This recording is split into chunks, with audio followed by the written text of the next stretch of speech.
وَلَقَدْ يَسَّرْنَا الْقُرْآنَ لِلذِّكْرِ فَهَلْ مِن مُّدَّكِرٍ۔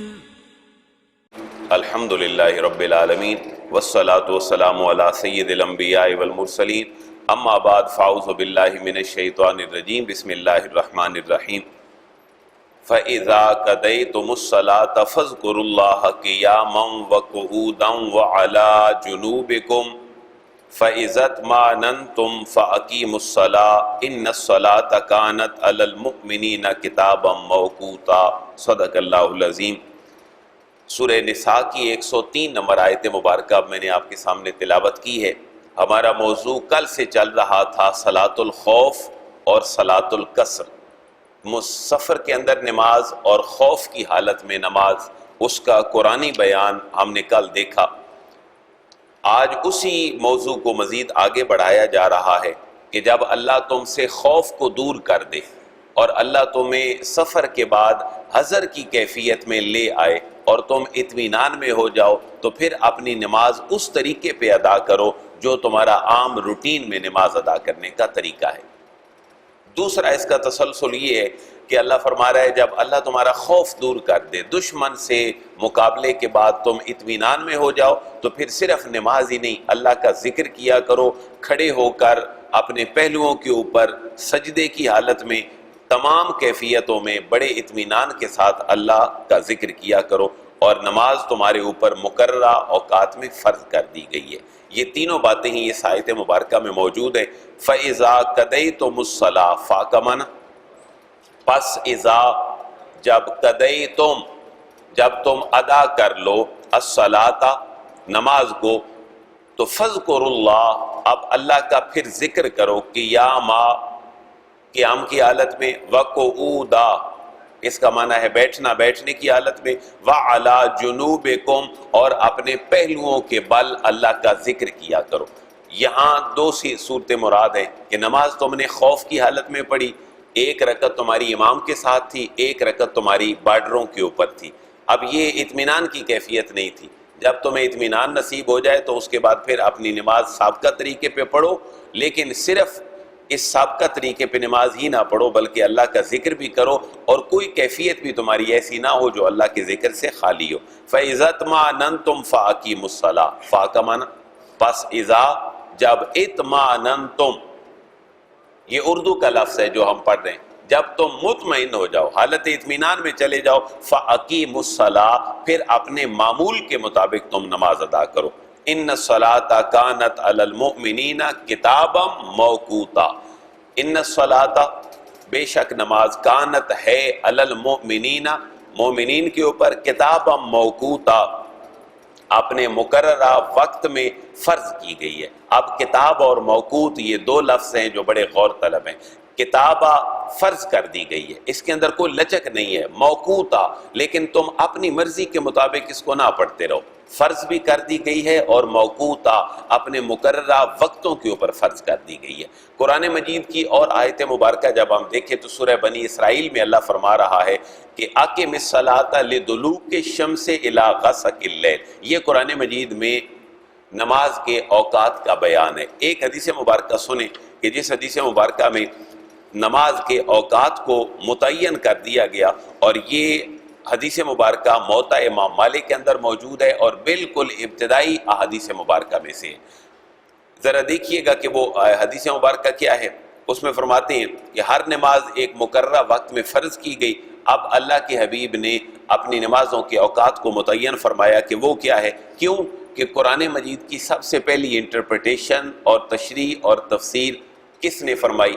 اللہ کے حبیب نے فرمائی۔ لہذا قرآن کے اندر نمازوں کو سورج نکلنے اور سورج غروب ہونے، درمیان میں آنے اور صلاۃ الوسطیٰ کے لفظوں کے ساتھ قرآن نے بھی اس کی طرف اشارہ کر دیا ہے، لیکن اللہ کے نبی کا فرمان یہ ہے کہ فجر کی نماز کا وقت فجر صادق کے طلوع سے شروع ہوتا ہے۔ اب ہے طلوع فجر اور ایک ہے طلوع آفتاب۔ ہماری نماز کا ٹائم جب شروع ہوا تو طلوع فجر ہوئی، اور جب ختم ہو جائے گا تو تب کیا ہوگا؟ طلوع آفتاب۔ تو فجر کی نماز کا وقت فرمایا فجر صادق کے طلوع کے بعد سے شروع ہوتا ہے اور طلوع آفتاب تک رہتا ہے۔ اور ظہر کی نماز کا وقت سورج کے بالکل درمیان میں نصف النہار کے زوال کے بعد. اب وہ زوال کتنا ہے؟ ایک چیز بالکل درمیان میں ہے، وہ ایک رائی برابر بھی تھوڑی سی ایک طرف جائے گی تو اس کا زوال شروع ہو جائے گا. سورج کے عین درمیان میں آنے کے زوال سے شروع ہونے سے لے کر کسی چیز کے 2 مثل سائے تک ظہر کا وقت رہتا ہے. جب 2 مثل سائے سے بات آگے بڑھتی ہے تو پھر عصر کا وقت شروع ہو جاتا ہے جو غروب آفتاب تک ہوتا ہے. اور اس کے بعد غروب آفتاب سے لے کر ہم دیکھتے ہیں جب سورج غروب ہوتا ہے تو 2 قسم کے رنگ نمایاں ہوتے ہیں. ایک رنگ وہ ہے کہ جو سرخی مائل ہے، جب سورج غروب ہونے لگتا ہے تو فوراً سرخی آ جاتی ہے. اس سرخی کے بعد پھر ایک سفیدی آتی ہے، اس سفیدی کے بعد پھر اندھیرا چھا جاتا ہے. اب اس نماز کے وقت کی تعیین میں فرمایا کہ مغرب کا وقت شروع ہو گیا جب سورج ڈھل گیا اور لالی آ گئی. لالی کے بعد اب مغرب سے لے کر عشاء کا وقت تب تک ہے جب تک ایک دفعہ اور اندھیرا نہیں چھا جاتا. اس لیے 2 باتیں عموماً کی جاتی ہیں کہ مغرب کی نماز کا وقت کتنی دیر تک ہے. اولین وقت اس کا ابتدائی ہے، لیکن اگر اس کی نماز مغرب کی کسی پریشانی کی وجہ سے رہ گئی ہے، ڈیلے ہو گئی ہے، تو وہ عشاء کی نماز سے چند لمحات پہلے تک بھی اپنی نماز کو ادا کر سکتا ہے. لیکن نماز قضا کرنے سے نماز کو آخری وقت میں پڑھ لینا یہ سب سے بہتر ہے. اور عشاء کی نماز کے بارے میں پھر یہ فرمایا کہ جو سفیدی عشاء کی نمازوں کے عشاء کی نماز جس سے شروع ہوتی ہے وہاں سے لے کر اس کے فجر کے طلوع سے پہلے تک جب ہمارا تہجد کا وقت ختم ہوتا ہے اس سے پہلے تک فجر کی نماز کا وقت ہے. یہ حدیث مبارکہ موطا امام مالک میں موجود ہے اور بالکل ابتدائی احادیث مبارکہ میں یہ احادیث مبارکہ ہے جس سے یہ پتہ چلتا ہے کہ نمازیں اپنے اوقات کے اعتبار سے اللہ کے حبیب نے ان کی تعیین فرمائی ہے. اللہ کے حبیب کی سنت ایک اور بھی ہے کہ آپ نے کچھ مقامات پر نمازوں کو جمع فرما دی. وہ کیا تھا؟ جب حج کے ایام تھے تو 2 نمازیں ظہر اور عصر اور 2 نمازیں پھر مزدلفہ میں مغرب اور عشاء اپنے وقتوں کے ساتھ پڑھی. یہ حضور کا خاصہ ہے. اب ان نمازوں میں وقت ایک نماز کا ہے لیکن ایک اور نماز کو بھی ساتھ شامل کر دیا گیا ہے. اب جیسے حج کا لباس الگ ہے، حج کے ارکان کا معاملہ الگ ہے، اسی طرح یہاں 2 نمازوں کو جمع کرنے کا معاملہ ایک وقت کے اندر یہ اللہ کے نبی کا حکم ہے اور یہ خاص حج کے ساتھ ہے. اب ایک اور حدیث مبارکہ ہے جس کے اندر سے یہ پتہ چلتا ہے کہ اللہ کے حبیب نے عام حالات میں بھی 2 نمازیں ایک ساتھ ادا فرمائی ہیں. یہ ذرا ٹیکنیکل مسئلہ ہے، اس کو اپنے ذہن میں بٹھا لیں کہ حج کے اندر 2 نمازیں جمع کرنا ظہر اور عصر کی اور مغرب اور عشاء کی یہ تو الگ سے معاملہ ہے. لیکن عام حالات میں اللہ کے حبیب نے 2 نمازوں کو جمع فرمایا. لیکن اس حدیث مبارکہ میں احناف کے نزدیک، جہاں امام اعظم ابو حنیفہ کے مقلد ہیں، امام اعظم ابو حنیفہ کے نزدیک اس سے مراد یہ ہے کہ اللہ کے نبی نے 2 نمازیں اکٹھی پڑھی ہیں لیکن وقت دونوں کا الگ الگ تھا. یہ مسئلہ تھوڑا سا سمجھنے کا ہے کہ وہاں حج کے دوران تو ایک وقت کے اندر 2 نمازیں پڑھی جا سکتی ہیں.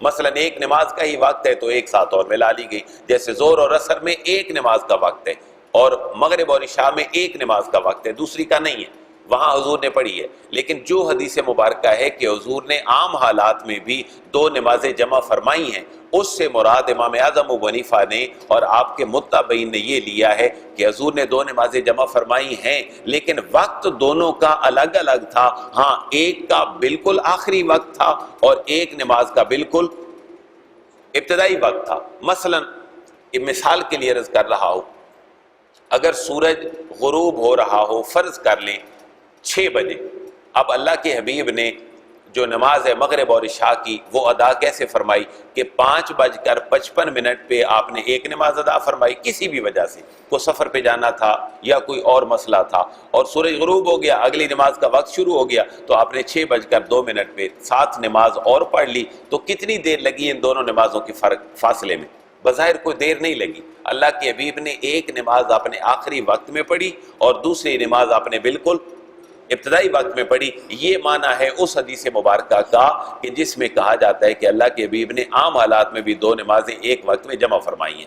لہٰذا اس معاملے کو ذہن میں رکھا جائے. حدیث ضرور ملتی ہے لیکن اس حدیث سے مراد یہ ہے کہ 2 نمازیں وقت کے لحاظ سے نہیں اپنی شکل کے اعتبار سے جمع ہو گئیں. یہ اس آیت مبارکہ کا مفہوم ہے جس آیت مبارکہ کو ہم نے ان الفاظ میں پڑھا کہ بے شک نماز تمہارے اوپر مومنوں فرض کر دی گئی ہے موقوتا اپنے مقررہ وقت میں. یہ دو تین آیات مبارکہ ہیں جہاں سے ایک نیا موضوع شروع ہو رہا ہے، لیکن یہ لیگل ورسز نہیں ہے، یہ ہمارے بیانیہ انداز میں قرآن کا انداز ہے. اللہ پھر اپنی توجہ منافقین کی طرف فرما رہا ہے. کیوں؟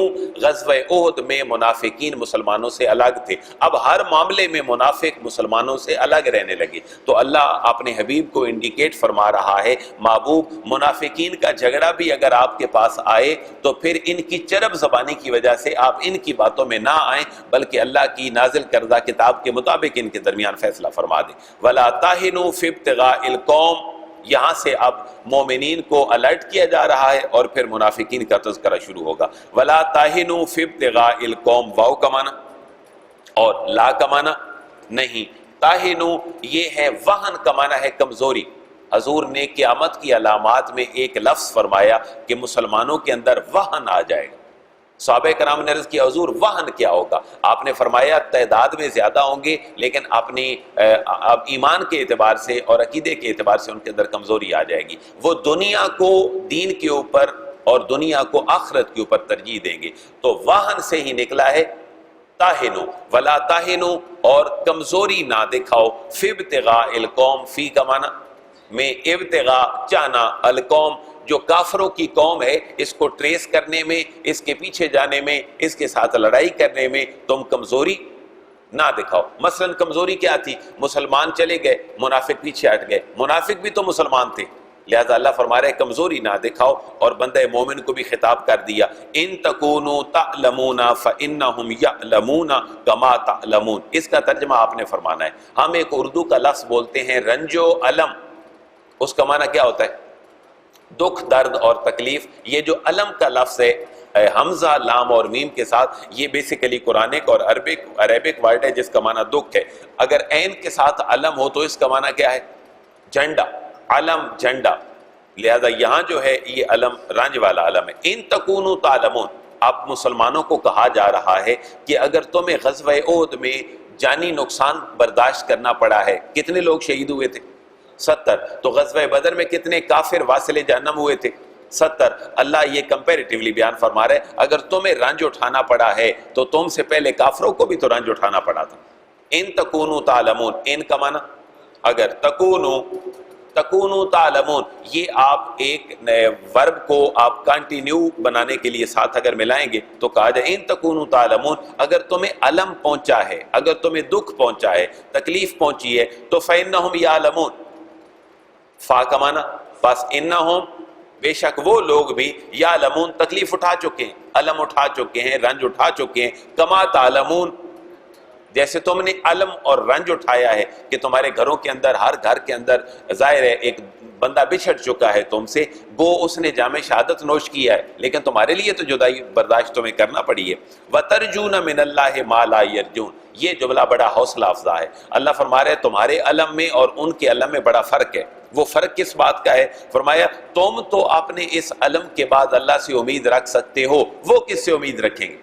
کافر کے ہاں تو امید رکھنے والا معاملہ ہی کوئی نہیں ہے. وَتَرْجُونَ مِنَ اللَّهِ. واو کا معنی اور ترجون تم رجا رکھتے ہو، امید رکھتے ہو، من اللہ اللہ تبارک و تعالیٰ سے، ما لا یرجون جس کی وہ امید نہیں رکھتے. تمہاری تو پھر بھی آسرا اللہ کا ہے، انہیں کافروں کو آسرا کس بات کا ہے؟ لہذا محبوب ہمت بڑھائیں اور اس معاملے کو آگے بڑھائیں. وَكَانَ اللَّهُ عَلِيمًا حَكِيمًا. اور اللہ تبارک و تعالیٰ ہے علیمہ، علم رکھنے والا، جاننے والا، حکیمہ بڑی حکمت والا. اس کو علم بھی ہے اور اس کے پاس حکمت بھی ہے.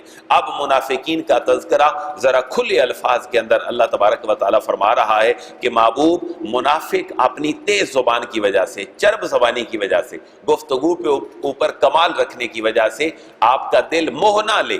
آپ ان کے معاملے میں فیصلہ کرتے وقت الرٹ رہیں اور قرآن کو اور کتاب و سنت کو سامنے رکھیں. انا انزلنا الیک الکتاب بالحق لتحکم بین الناس بما اراک اللہ. اب ذرا ان آیات مبارکہ کو دیکھیں.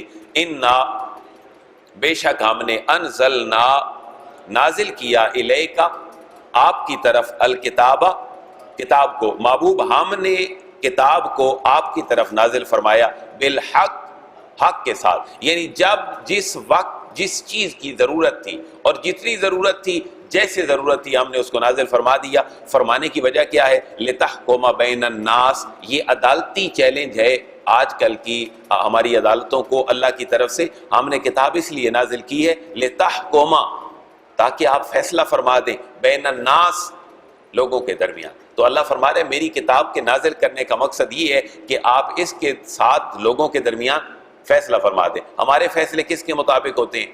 اپنے آئین کے مطابق۔ بے شک اس کے اندر اسلامائزیشن ہے، لیکن وہ 100% الہامی تو نہیں ہے، رب کی طرف سے نازل کردہ نہیں ہے۔ لہذا اللہ فرما رہے بے شک ہم نے حق کے ساتھ یہ کتاب نازل کی ہے۔ کتاب کے نزول کا مقصد کیا ہے؟ کہ آپ اس کتاب کی روشنی میں لوگوں کے درمیان فیصلہ فرما دیں۔ بما اراک اللہ، جو اللہ نے آپ کو دکھایا ہے، جو اللہ نے آپ کو احکامات اور اس کی ظاہریت اور باطنیت دکھائی ہے، اس کے مطابق فیصلہ فرما دیں۔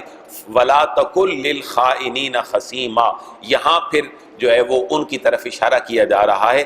وَلَا تَكُن، اور آپ نہ ہو جائیں، لِّلْخَائِنِينَ، خیانت کرنے والوں کے لیے آپ نہ ہو جائیں، خصیمہ، ڈیبیٹ کرنے والے۔ محبوب آپ کی ڈیبیٹ خیانت کرنے والے لوگوں کے ساتھ ہو کر نہیں ہونی چاہیے، بلکہ آپ کی ڈیبیٹ اور آپ کا فیصلہ ان خیانت کرنے والوں کے مخالفت میں بھی آتا ہے تو آتا رہے۔ وَاسْتَغْفِرِ اللَّهَ، واو کا معنی، اور استغفر اللہ، اللہ سے مغفرت طلب کریں۔ ان اللہ کان غفور الرحیم، ان اللہ، بے شک اللہ تبارک و تعالی کانا ہے غفور الرحیم، بخشنے والا اور رحم فرمانے والا۔ ولا تجادل عن الذین یختانون انفسهم ان اللہ لا يحب من کان خوانا اثیما، یہاں پھر اللہ اپنے حبیب کو منافقین کے رویے کی طرف متوجہ فرما رہا ہے۔ ولا تجادل، واو کا معنی، اور لا تجادل، آپ جھگڑا نہ کریں۔ آپ جھگڑے کا انداز یہ نہیں ہے کہ اللہ اپنے حبیب کو منع فرما رہے ہیں آپ وہ جھگڑا نہ کریں جو فزیکلی ہے۔ فرمایا ولا تجادل، آپ کی ڈیبیٹ اس انداز میں نہیں ہونی چاہیے، ان الذین، ان لوگوں کے حوالے سے، یختانون انفسهم، جو خیانتیں کرتے ہیں اپنے نفسوں کے ساتھ، اپنے آپ کے ساتھ۔ مثلا معاملہ کوئی اور کیا، جھوٹ بارگاہ رسالت میں بول دیا، تو اللہ فرماتے ہیں جو اپنے نفسوں سے خیانت کر رہے ہیں، محبوب آپ ان لوگوں کی طرف سے نہ جھگڑیں۔ ان اللہ لا يحب من کان خوانا اثیما، ان اللہ، بے شک اللہ تبارک و تعالی، لا يحب، پسند نہیں فرماتا، من، اس بندے کو جو کانا ہے، خوانا اثیما، خوانا، بہت زیادہ خیانت کرنے والا، بددیانت آدمی، اور اسیمہ، جو ہر وقت گناہ کے اندر مبتلا رہتا ہے، اللہ اس بندے کو کبھی پسند نہیں کرتا۔ اب ایک بندہ لوگوں کو پریفر کرتا ہے، اللہ کے حکم کو پس سے پش ڈال دیتا ہے، اللہ اس بندے کا معاملہ فرما رہا ہے۔ یہ معاملہ ہمارے درمیان بھی بڑا عام ہے، ذرا اس میں میں بھی اور آپ بھی غور کریں کہ لوگوں کو پریفرنس ہونی چاہیے یا لوگوں کو اللہ کو ہونی چاہیے۔ اللہ فرما رہا ہے منافقین کا عالم کیا ہے؟ یستخفون من الناس، یستخفون، ہلکا جانتے ہیں، یستخفون، ہلکا جانتے ہیں، چھپاتے ہیں، من الناس، لوگوں سے، اپنے معاملے کو ہلکا جانتے ہوئے لوگوں سے چھپاتے ہیں اپنے معاملے کو۔ ولا یستخفون من اللہ، واو کا معنی، اور لا یستخفون، نہیں چھپاتے، من اللہ، اللہ سے۔ یہ بڑا کمال جملہ ہے، اگلا ہمارے رونگٹے کھڑے کر دینے والا ہے کہ لوگوں سے تو اپنے کام چھپاتے ہیں، ولا یستخفون من اللہ، لیکن اللہ سے اپنے معاملات کو نہیں چھپاتے، حالانکہ وَهُوَ مَعَهُمْ، واو کا معنی، اور ہوا، وہ کون؟ اللہ تبارک و تعالی، معہم، ان کے ساتھ ہے۔ ہم گناہ کرتے ہیں یا کچھ اپنے معاملات شیمفل ایسے ہوتے ہیں، ہم لوگوں سے ڈرتے ہیں، لیکن اللہ تو ہمیں ہر وقت میں دیکھ رہا ہے۔ اللہ فرما رہا ہے جو یہ لوگ انسانوں سے اپنے کام چھپاتے ہیں، اللہ سے نہیں چھپاتے، حالانکہ وہ دیکھ رہا ہے۔ اب رات گزارنے کی بات ہے، اذ یبیتون ما لا یرضی من القول، اور یہ راتوں کو ایسی باتیں کرتے ہیں کہ جن کو اللہ پسند نہیں فرماتا۔ منافقین کا طرز ہم نے پہلے بھی دیکھا تھا کہ جب حضور کے ساتھ ملتے دن کو تو کہتے جی ہم آپ کے ساتھ ہیں، جب گھروں میں جاتے راتوں کو تنہائی میں بیٹھ کے لگتی تو وہاں پر یہ باتیں ہوتی کہ ہم تو صرف مسلمانوں کو دھوکہ دیتے ہیں۔ اللہ منافقین کے اس رویے کو بیان فرما رہا ہے۔ اذ یبیتون، اذ کا معنی جب، یبیتون، رات گزارتے ہیں، بات یہ بھی تو رات گزارنا اور راتوں کو باتیں کرنا۔ اذ یبیتون، جب وہ رات کو ایسے معاملات کرتے ہیں، ما لا یرضی، جس سے اللہ راضی نہیں ہوتا، من القول، باتوں میں سے، باتوں باتوں میں وہ ایسی باتیں کرتے ہیں جن سے اللہ راضی نہیں ہوتا. وَكَانَ اللَّهُ بِمَا يَعْمَلُونَ مُحِيطًا، اور سمجھتے یہ ہے کہ اللہ واقف نہیں ہے.